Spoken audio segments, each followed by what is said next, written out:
I discovered that my husband and my sister were having an affair while I was pregnant and dealing with the recovery from surgery.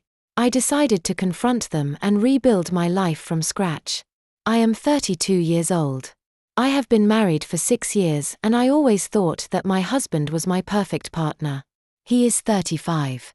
We met when I was 22 and he was 25. And together we built what seemed like a dream life. We have a son of 4 years. The center of my world, and I am 7 months pregnant with our second daughter. My younger sister and I were always inseparable. We grew up together as best friends. Although we were very different. She was outgoing, brave and full of energy while I was more reserved and meticulous. We shared everything. There were no secrets between us. Even after getting married, she continued to be a constant presence in my life. She was the person I could trust for anything and I knew she would always be there for me. 2 years ago, I had to undergo delicate surgery. It was something that had been affecting me for a while and the recovery required intensive care and a lot of time. At that time, my husband was my greatest support. Or at least that's what I thought. He took care of our young son, took care of the household chores and made sure I had everything I needed. My sister was also with me, helping me with meals, organizing the house and making sure I didn't have to worry about anything. In my head, I had the 2 most important people in my life taking care of me. But now, looking back, I realize that all of that was a facade. Things started to change a few weeks ago. It wasn't obvious at first, but small details that didn't fit. My husband began to be absent more frequently, always with excuses related to work or some emergency that he had to attend to. Normally, he used to spend the nights at home playing with our son or watching movies with me, but those moments began to diminish. When I asked him what was happening, he always said that everything was fine, but there was something in his tone that didn't quite convince me. My sister, on the other hand, who had always been noisy and talkative, began to behave differently. She spent less time at home and when she was, she seemed to avoid me. One night, while trying to talk to her, she smiled nervously and told me that everything was fine, that she was just stressed about things at work. But something in her expression made me suspect that there was something more. However, I didn't want to sound paranoid, so I decided to ignore it. Everything changed one Friday night when I woke up unexpectedly at 2 in the morning. I needed to go to the bathroom, one of the many frequent awakenings that come with an advanced pregnancy, and I noticed that the bed next to me was empty. At first, I thought that my husband was simply in the kitchen or in the living room, but not hearing any noise, I decided to go look for him. I walked through the house in complete silence, checking each room, but he was nowhere to be found. It was then that something caught my attention. The back patio door was ajar. I approached silently, feeling a mixture of confusion and concern. As I looked out the window, my heart stopped. There was my husband, sitting in one of the chairs on the patio, talking on the phone in a low voice. I couldn't hear what he was saying, but his tone was soft, almost intimate, as if he was talking to someone he knew very well. My mind tried to find a logical explanation, but I couldn't understand why he was outside at that time or why he was talking in that way. The next day, I casually asked him if he had gone out to the patio at night. His answer was quick and direct. No, you must have dreamed something. Something in his tone made me doubt him for the first time in years. From that moment on, I began to pay more attention to details, and what I discovered in the following weeks changed my life forever. After that night, something inside me changed. I began to observe more closely the behavior of my husband and my sister. I didn't want to be paranoid or distrustful without reason. But something didn't add up. My intuition, the one that I had ignored so many times for believing blindly in the people I loved, was setting off all the alarms.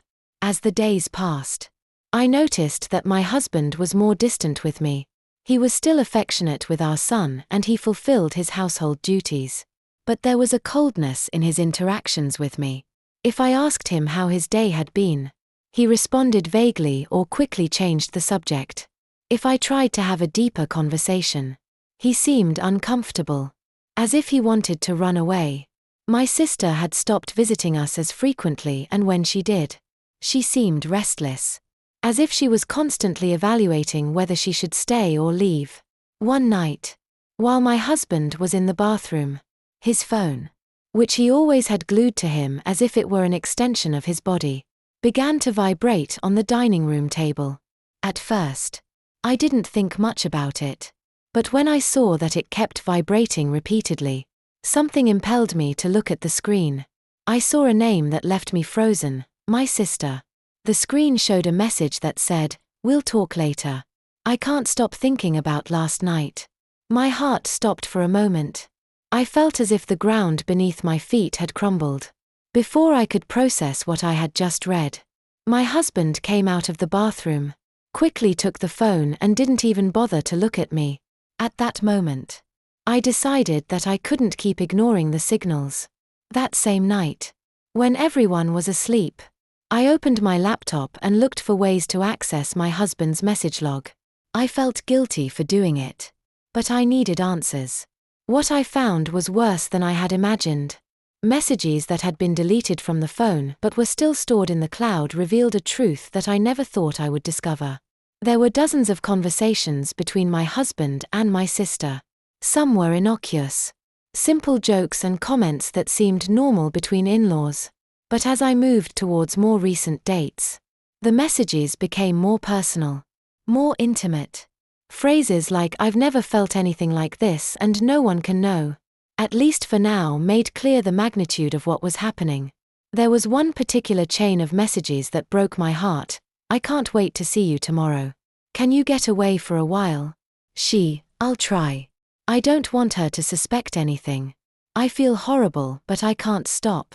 The betrayal didn't just come from my husband, the person with whom I had built a family, but also from my sister, the person I trusted the most after him. I felt as if my heart had been torn out and stomped on. I sat in the darkness of my living room for hours, unable to move, to think, or even to cry. My mind was full of images of them both laughing, conspiring while I was there, blindly trusting them. The next day, I tried to act normal. I didn't want them to suspect that I knew anything. My son deserved for everything to stay the same, at least for now. But the tension inside me was unbearable. Every time I saw my husband smile at me, I felt a mixture of rage and sadness. And when my sister showed up unexpectedly that same day to visit me, I could barely look her in the eye. She acted as if nothing was happening, laughing with my son and asking questions about my pregnancy. Inside I was shattered. But I knew I had to keep calm until I decided what to do. That night, after everyone had gone to sleep, I went back to reviewing the messages, this time taking screenshots of everything. I had to protect myself. I had to have proof in case this situation got out of control. I also began to look for legal options, although I still didn't know whether to confront them directly or wait. The following days were hell. Everything seemed like a theater. My husband continued to hug me from time to time, saying that he was excited about the baby's arrival. My sister called me frequently as if nothing had changed. But I knew the truth. Every word, every gesture seemed like a mockery towards me. My heart was divided between the pain of the betrayal and the anger that grew inside me with each passing day. Finally, I couldn't take it anymore. One night, while my husband was working in his office at home, I went in and closed the door behind me. He looked up surprised. Before he could say anything, I pulled out my phone and showed him one of the screenshots. His face changed instantly, going from confusion to panic. "What is this?" I asked, my voice trembling.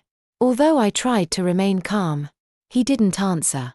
He just stared at me, as if he were looking for something to say, but couldn't find the words.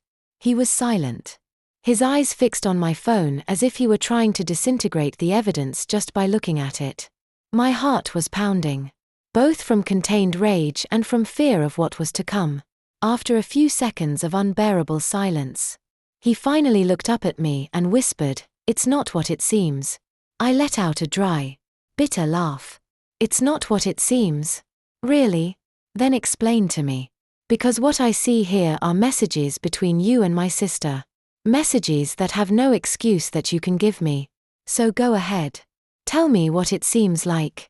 I'm waiting. He stood up quickly with his hands raised in a defensive gesture. Okay. Yes. We've been talking a lot lately. But it's not how you think. We're close because I wanted to make sure you were okay. You've been so busy with the pregnancy. With the child. And I felt lonely. My legs were shaking. The words that came out of his mouth were like daggers. You're just telling me that your solution to feeling lonely was to become my sister's confidant. To talk to her behind my back. Does that justify what I've read? Don't you dare lie to me. I saw it all. For an instant. I thought he was going to deny it more.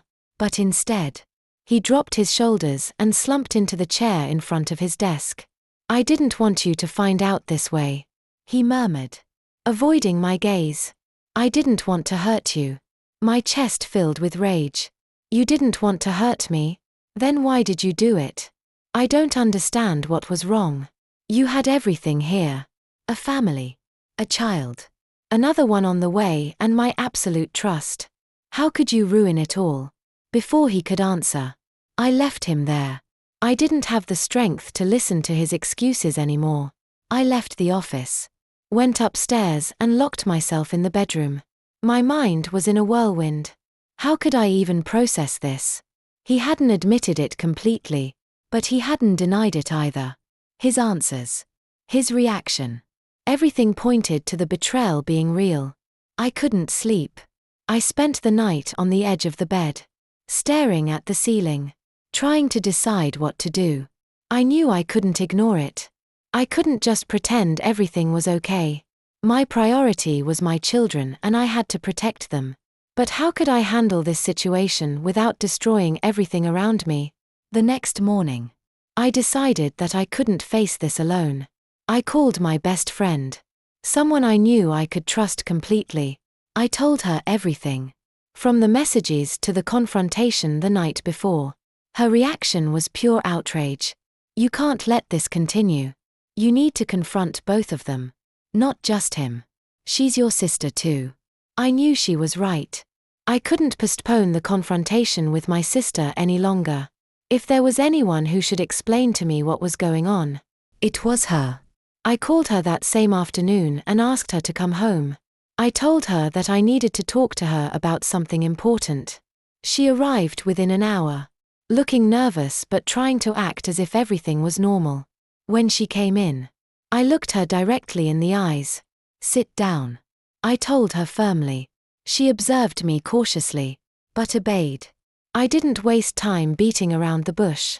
I took out my phone and opened the messages that I had saved. I showed them to her without saying a word. Her face went from bewilderment to horror in a matter of seconds. Where did you get that? She asked in a whisper. Her hands began to tremble and for the first time I saw the weight of guilt on her face. That doesn't matter. I responded. What matters is that you explain to me what's going on because I can't understand how you, my sister, my best friend, could do something like this. Explain to me. She began to cry. Silent tears falling down her cheeks. I never wanted this to happen. It was a mistake. It was all a mistake. Her voice was weak. As if she was struggling to find the right words. A mistake. I repeated. Feeling the rage burn inside me. How long has this mistake been going on? Since when have you been betraying me with my husband? Tell me. She brought her hands to her face and sobbed. It started a few months ago. She finally admitted. I don't know how it happened. At first. We just talked. He told me that he felt lonely. That you were distant and I wanted to help. But I don't know. Things got complicated. I never wanted to hurt you. I wanted to shout. To cry. To throw something across the room. But I restrained myself. I knew that losing control wasn't going to solve anything. You know what's the worst? I told her. My voice breaking. I trusted you. You were the two people I trusted the most in this world, and you both betrayed me. You didn't just hurt your sister. You hurt my family. My children." She couldn't respond. She just lowered her head and continued to cry. At that moment, I knew there was no going back. My sister, the person I had always trusted, had crossed a line that I could never forgive. The room was plunged into a dense silence, broken only by my sister's intermittent sobs. I stood there, watching her, trying to find something in her face that would give me an explanation, a justification that could alleviate the crushing weight on my chest. But there was nothing. All I saw was someone I didn't recognize, a stranger who had destroyed everything that once meant something to me. "What do I do with this?" I finally asked, breaking the silence. "How am I supposed to move on with my life knowing what you two did? Do you think a I'm sorry is going to fix anything?" She looked up, her eyes swollen and red, and shook her head. "I don't expect you to forgive me. I just don't know what else to say. Everything got out of control." I let out a bitter laugh. "Got out of control? Of course. And at what point did you think of me? Of your nephew? Of the baby I'm expecting? Or was it just about what you two wanted? Regardless of the consequences?" She didn't respond. Her silence was a confirmation of everything I feared. That there was never a moment when they stopped to consider the damage they were doing. At that moment, something changed inside of me. I had spent the last hours and days wrapped in a mixture of pain, disbelief and rage. But in that instant, everything crystallized. I understood that I couldn't allow these people to continue taking up space in my life. I needed to take control, not only for myself, but for my children. They deserved better, and so did I. "I want you to leave," I said coldly, pointing towards the door. My voice was firm, almost unfamiliar to me. "I don't want to see you or hear from you. You're leaving right now and you're not coming back. Please," she pleaded, standing up. "I'm your sister. I made a mistake. But I'm your family. We can't let this destroy us. You've already destroyed us." I responded, looking her directly in the eyes. "There's nothing to fix here. Get out." She hesitated for a moment, as if considering insisting. But something in my expression must have made it clear that there was no room for negotiation. Finally, she grabbed her bag and walked out the door, leaving me alone in a house that now felt unrecognizable. After she left, I sat down on the sofa and took a deep breath, trying to process what had just happened. But I didn't have much time to reflect. My husband came downstairs shortly after, probably having overheard the conversation. His face was a mixture of guilt and resignation. "She's gone?" he asked, as if he didn't know what else to say. "Yes," I answered without looking at him. "And you're next." He blinked in surprise. "What do you mean by that?" "What you heard," I said, standing up. "I want you to pack your things and leave this house now. This is my house, the home of my children, and you no longer belong here. Please, don't do this," he pleaded, stepping towards me. "I know I messed up, but we can fix it. I can fix it. I love our family. You, the children. This doesn't have to be the end." I laughed, an empty laugh that echoed in the room. "You love our family? Is that how you show it? Cheating on me with my own sister while I'm pregnant? There's nothing to fix here. I can't look at you without feeling disgusted. So do me a favor and leave before I lose what little control I have left." He tried to argue, to convince me to reconsider, but I was firm. I called his older brother, who lived nearby, and asked him to come pick him up. I didn't want any more drama. I just wanted him to leave. Within hours, my husband was out of the house. I watched him load his things into the car while our young son played carelessly in the living room, not understanding that his world was about to change forever. I stood at the door, watching him drive away, feeling a mixture of relief and a pain that seemed to engulf my entire being. That night, after putting my son to bed, I locked myself in my room and cried until I was out of strength. It was the type of cry that comes from deep within. A release that I had been suppressing since the moment I saw those messages. I cried for my marriage.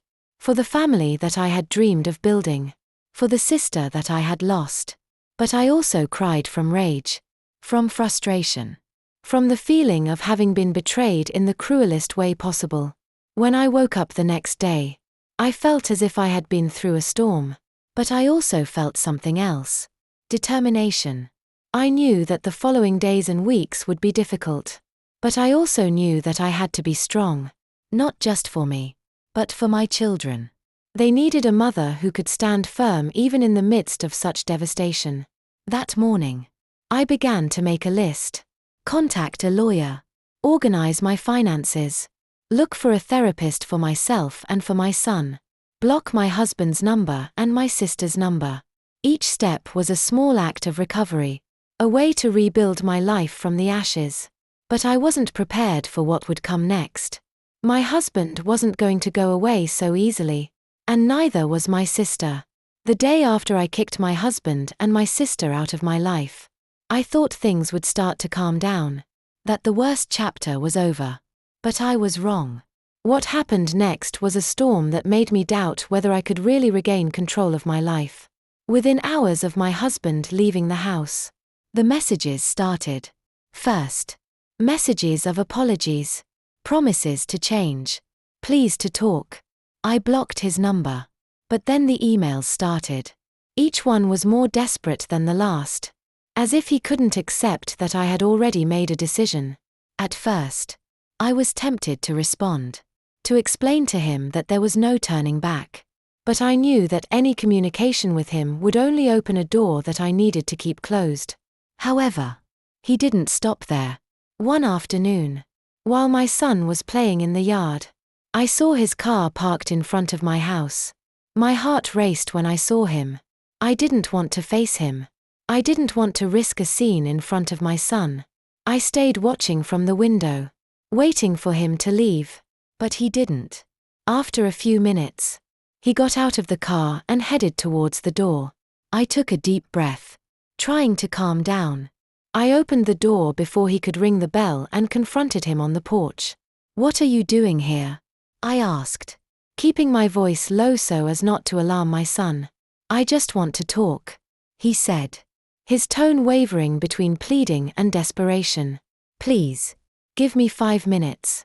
Just 5 minutes." I looked at him, trying to maintain my composure. "There's nothing more to say. You made your choice and I made mine. This is over. Please, leave." "But we're a family," he insisted, taking a step towards me. "Are you really going to throw everything overboard? We have a son and another one on the way. How can you just turn your back on me?" "I didn't destroy this family. You did," I exclaimed, unable to contain my frustration any longer. "You made that decision when you decided to betray me with my sister. This is not my fault. Now go, before I call the police." He looked at me in disbelief, as if he couldn't believe that I was really kicking him out. But finally he took a step back and went back to his car. I watched him drive away, and with every meter that he moved away, I felt a mixture of relief and sadness. That night, I checked all the doors and windows twice, making sure everything was locked. I no longer felt safe in my own home. I even considered moving. But I knew I couldn't make such a big decision in the midst of everything that was happening. I needed stability for myself and for my children, even if it was only temporary. But then came the next blow. My sister also started sending me messages. First, they were apologies and pleas similar to my husband's. She said things like, "I made a mistake and please don't let this destroy our relationship." But when I didn't respond, the messages became darker. She began to blame me, to say that I had been distant, that my husband was looking for something that I wasn't giving him. Those words hurt me more than I expected. Not because I thought she was right, but because they showed that she didn't understand, or didn't want to understand, the damage she had caused. One day, she even showed up at my work. I'm in the last stage of my pregnancy and I have an office job that allows me to rest when I need to. While I was sitting at my desk, I saw my sister walk into the reception area. My stomach sank. Before I could react, she was already talking to my boss, trying to convince him to let me go out to talk to her. My boss, a kind but direct man, called me to his office. "Your sister is here," he said with a worried expression. "She says she needs to talk to you urgently. Please tell her that I can't." I responded quickly. "I don't want to see her." He nodded and went back to reception. But I heard the shouting from my office. "It's my sister. She can't just ignore me," she shouted. My co-workers looked at her uncomfortably and I felt my face turn red with shame. Finally, security had to escort her out of the building. That night, I sat down with my lawyer and told him everything that was going on. He advised me to request a restraining order against both my husband and my sister. It was a difficult decision, but I knew it was necessary, not only to protect myself, but also my children. My lawyer assured me that I had all the necessary evidence for the judge to approve the order. In the meantime, my in-laws, who had always been kind to me, called me to offer their support.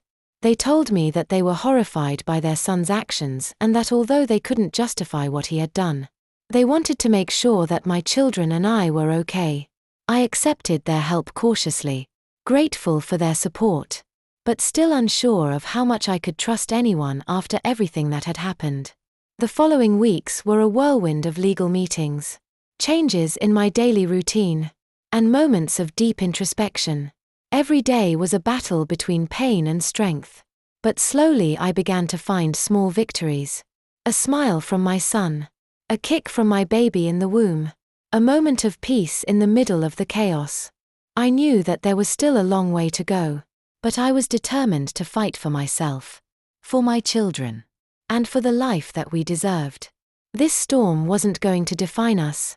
I was ready to face whatever came next. The weeks that followed were a whirlwind of emotions, paperwork, and adjustment. Although I had managed to keep my husband and my sister physically away thanks to the restraining order, the emotional impact was still present in every corner of my life. The nights were the hardest. When the house was silent and my son slept soundly, the thoughts would attack me. Memories of good times, unanswered questions, and an emptiness that seemed to have no end. However, there was also a spark of hope. Every day I found small reasons to keep going. My son, who had started to ask me questions about why Dad no longer lived with us, became my greatest motivation. I tried to explain it to him in the simplest and most loving way possible, telling him that even though Dad no longer lived with us, we both loved him very much and would always be there for him.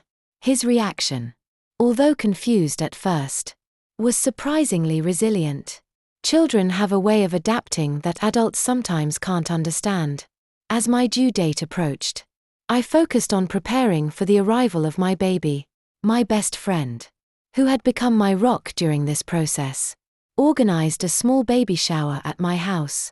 It was a modest event, but full of love, with only a few close people, including my in-laws, who continued to be a constant support. They assured me that no matter what happened, they would be there for my children and for me, although it was difficult for me to fully trust anyone after everything that had happened. Their presence was comforting. The day of the delivery came earlier than expected. One night, while I was preparing dinner, I felt the first contractions. My friend, who was with me, reacted quickly, taking my son to my in-laws' house and making sure everything was ready to take me to the hospital. The delivery was quick, although exhausting. But when I finally held my daughter in my arms, all the pain and anguish of the last few weeks seemed to fade away momentarily. She was perfect. A reminder that despite everything, life went on. The recovery after the delivery was a challenge, not only physically, but also emotionally. There were times when I felt completely overwhelmed, especially during the nights when both children needed my attention. But there were also moments of pure happiness, my baby's first smiles, my son's laughter while playing with his little sister, and the feeling that I was starting to find my balance again. My husband, although he maintained his distance due to the restraining order, continued to try to contact me through intermediaries.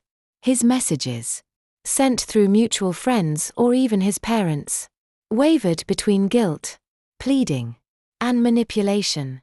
"I just want to see the children," he said in one of the messages. "I don't want them to grow up without their father." I consulted with my lawyer, who advised me to be cautious. Although I couldn't completely deny his rights as a father, I could establish strict conditions to protect my children. With his help, I agreed to supervised visits in a designated center, where there would be staff present to ensure everyone's safety.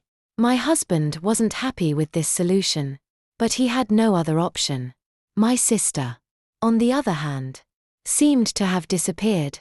She didn't try to contact me again after our last confrontation, and her absence was a relief. But through rumors and comments from mutual acquaintances, I learned that her life had begun to crumble. Her relationship with my husband hadn't lasted, and her behavior had alienated most of her friends and family. Although I wasn't glad about her suffering, I didn't feel sorry for her either. She had made her decisions, and now she was facing the consequences. As the months passed, I began to find a new normal. My daily routine focused on my children, my work, and my own healing.